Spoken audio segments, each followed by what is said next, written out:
Thanks. Hi, how are you today? I'm right, thank you. How are you? I'm okay, thanks. I loved the film. It was amazing and you were great in it. Have you had a good day today? I've had a wonderful day, thanks, and it's better now that I'm chatting with you. Oh, thank you. I appreciate it. So, my first question is, how did you come across this film or get involved with it? And what was the audition process like? Great question. Thank you so much. It was like any other audition. It came in through my agents. And I filmed an initial self-tape, and then Evan came back and gave me some direction. I filmed another self-tape audition, and then after that, I flew to New York City to do a work session with Evan in person in the room, which was so cool, so exciting. I was actually a bit nervous because his daughter was in the room and I played Joey and I met his daughter and he said, "This is my daughter, Zoe." And I went, "Oh, I think this role might be based on her." And so I was a bit nervous, but we were both wearing overalls. And so I was like, "Oh, I got something right here, maybe. I don't know." But we had a work session. It was heaps and heaps of fun. And then I believe by the time I got home, I found out that I had booked the role. So that was really cool. That's amazing. And what drew you to your character and how did you relate to them? And did you bring any of your own personal experiences to your role? Wow, what a great question. Thanks. Um, oh man, I relate to Joey in a lot of ways. I think sometimes the world can feel a bit overwhelming. I'm definitely more of a performer than Joey is, but I think Joey also has that pull to the performance, but doesn't always know if she wants to be up front and center all the time. And frankly, I relate to that sometimes. Sometimes some of my Mhm. favorite days on set are the days where I don't have a ton of lines and I get to observe and immerse myself in the world and be reactive and surprised by what's happening around me. But I definitely did bring quite a bit of myself to Joey. I think that she gave me an opportunity to explore some of the emotions that I had sort of unprocessed from when I was maybe 16 and get to sort of I really tried to live in the way that, if this makes sense, the way that my body felt when I was 16. I was thinking about the way that I would fidget with my hands and the way that I would kind of play with my hair because I wasn't quite as comfortable in my skin. And it was a really healing experience to play a 16-year-old again because now I'm 26. So it was going quite a ways back. It was very, very healing to bring some of like teenage Kiri into Joey. You did great with your performance. And Thanks. as this was a film within a film, did you find it strange at times acting as though you were making a film on a set while also filming a real movie at the same time? Yes. And sometimes I would have questions of like, which camera is the real one? Which Mm. camera's the real one? Which slate is the real slate? Which action is the real action? A lot of that was very confusing. And also, acting as if you are acting is also very challenging because one of my favorite things to do as an actor my favorite challenge is to take text and just make it sound like a person talking. I don't ever want to seem like I'm acting anything. Mm. And so to then do the mental gymnastics of, oh, I need to sound like an actor that is acting and isn't a trained actor, that was very challenging. And it was a lot of, a little bit of Meisner work, a little bit of as ifs to figure out how to do that. Um, and going online and watching some like high school theater productions as well and picking up some things from that. So yes, it was very, very hard and a bit jarring at times and a bit confusing at times. Did you get confused with which crew was who? Like if they were actors or if they were actually crew? That not so much because I knew our crew so well. We were very, very close. I feel very fortunate that, when we wrapped this film, um, Evan said to me that, every single person in that crew I consider my friend, and that's true. And so getting the crew mixed up didn't happen because I they were all my friends. So That's if great. I saw, a new background actor holding a boom mic, it's like, well, that that's not Flo. That must be the actor one. Okay. And did you learn anything from working on this film compared to any of your previous projects? Did I learn anything working on Yeah. the film? Oh, yes. I learned how resilient I am because I broke my ankle filming this movie. Oh no. Yes. May Well, I ask technically, how it you did? actually wasn't filming the movie. I broke my ankle. Let me make that very, very clear. I broke my ankle on the way to set. Before I'd even got in the car, I was walking over to the car and I shattered my ankle. And You just tripped over. sorry. You just tripped over. I actually slid on ice. Oh, And I absolutely snapped my ankle in half in 3 different places.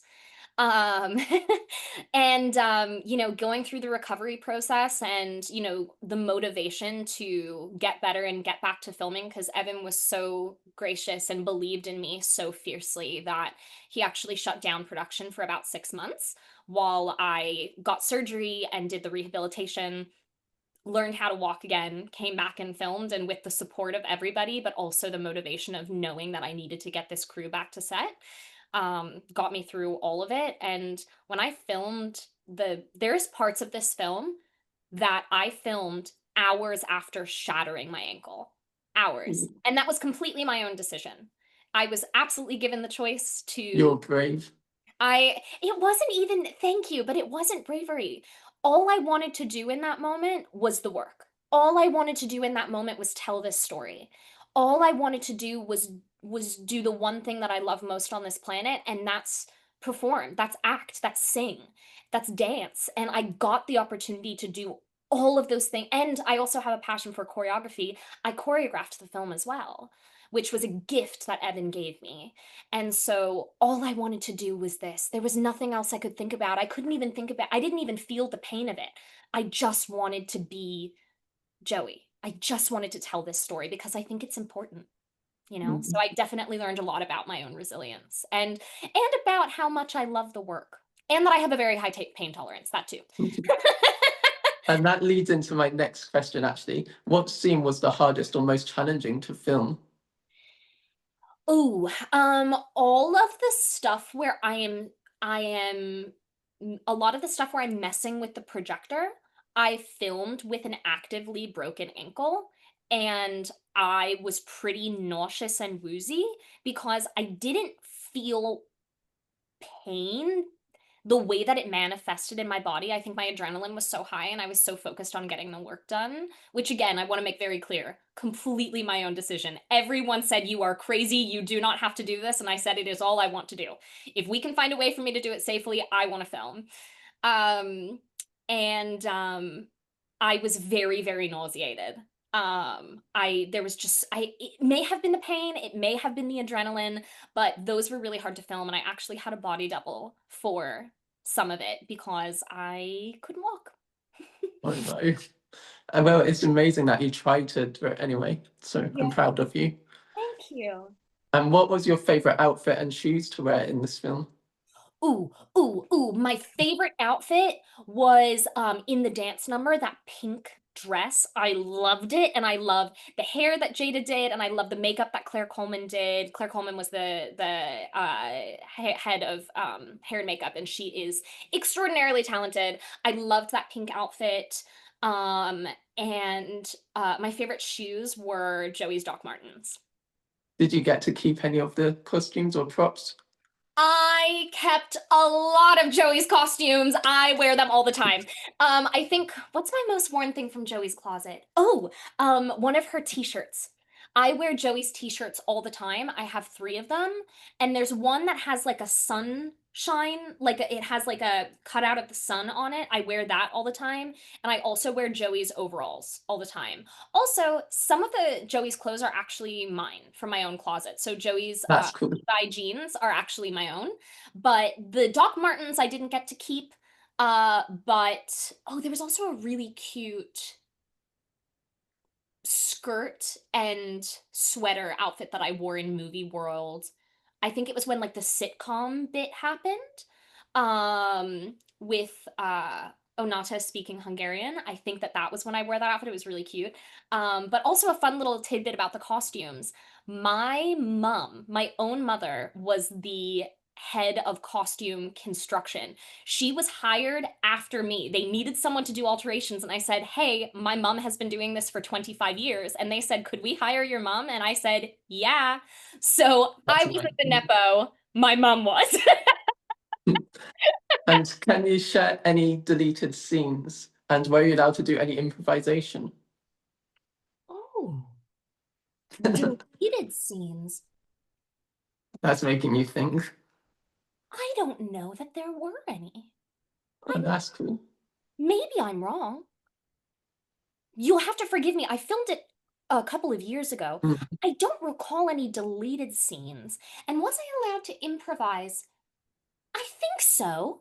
I think I was, but also Evan's words and his dialogue was just so brilliant. And so, one thing I love about Evan Oppenheimer, he writes the most natural dialogue. And I was so struck because there's a lot of men that try and write for women and it doesn't feel like women, but it's clear to me how much he adores his daughters. He has three daughters, and how much he listens to his daughters. And it's so apparent in the way that he writes Joey. I hear his kids in the dialogue of Joey, so there really wasn't much for me to mess with or touch or change because his dialogue was just beautiful. There wasn't that's a lot. amazing. Yeah. And I have some food questions actually. One's a funny one. Do you Sure. like peas and carrots in real life or I not? do. I prefer peas to carrots. I would have peas on their own, but probably not carrots on their own, but peas and carrots together, yes. And I wanted to ask another funny question about food. As the film's called Peas and Carrots, and I was wondering if your favorite food could talk, would you eat it and what would you say to it? Ooh. Um, if my favorite food could talk, what would I say to it? Yeah, and would you eat it? Yeah. Oh. Well, I'm vegan, so I think I would feel really bad about like eating something that was suddenly sentient. So would I eat it? Probably not at that point. But what would I say to it? My favorite food is chana masala. It's a chickpea curry. And I would say, I love you so much. You are so delicious and so flavorful. And thank you for getting me through some of the hardest times in my life. And just being delicious and stewed and nutritious. High in protein. I'm a vegetarian and my mum's a vegan actually. Oh, great. Yeah. And can you share any upcoming projects you are working on or any more music coming out? Absolutely. So my debut album, Stories, Lies, Allegories, and Fables, is out now anywhere you would like to stream your music. And the next film that I have coming out is called Dead of Night, directed by Derek Selleck, starring myself, Scott Grimes, and Dermot Mulroney. I'm excited to watch that. And my final question before I go is what message do you hope people will take away from this film? Oh, yeah. Thank you. That's such a great question. It was such a joy chatting with you. Thanks. It was nice chatting with you. Oh.